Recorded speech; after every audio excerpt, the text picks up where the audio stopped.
Hello, this is Devin Starseed.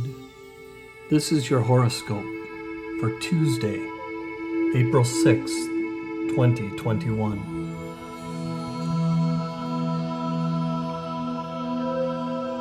Of what first happened when I was left alone, I had no subsequent memory. I only knew that at the end of, I suppose, a quarter of an hour, an odorous dampness and roughness, chilling and piercing my trouble, had made me understand that I must have thrown myself on my face to the ground and given way to a wildness of grief.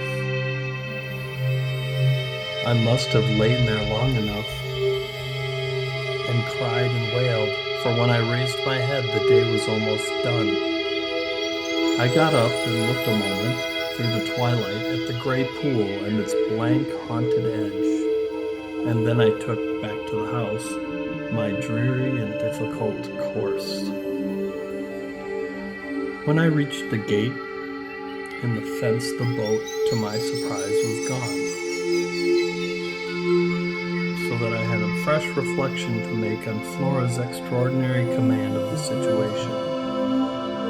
She passed that night by the most tacit and, I should add, were not the word so grotesque a false note, the happiest of arrangements with Mrs. Groves. I saw neither of them on my return, but on the other hand I saw, as by an ambiguous compensation, a great deal of Miles. I saw, I can use no other phrase, so much of him that it fairly measured more than it had ever measured. No evening I had passed at Bly was to have had the portentous quality of this one. In spite of which, and in spite also of the deeper depths of consternation that had opened beneath my feet, there was literally, in the ebbing actual, an extraordinarily sweet sadness. On reaching the house, I had never so much as looked for the boy. I had simply gone straight to my room to change what I was wearing and take in, at a glance, much material testimony to Flora's rupture.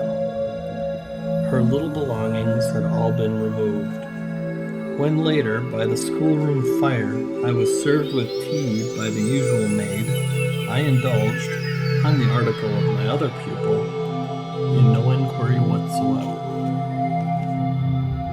He had his freedom now. He might have it to the end.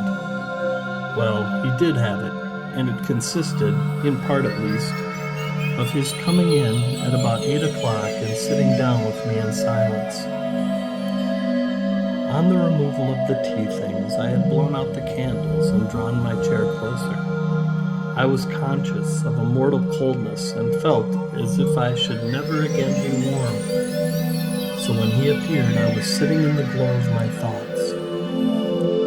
He paused a moment by the door as if to look at me, then, as if to share them, came to the other side of the hearth and sank into a chair. We sat there in absolute stillness, yet he wanted, I felt, to be with me. Before a new day in my room had fully broken, my eyes opened to Mrs. Groves, who had come to my bedside with worse news.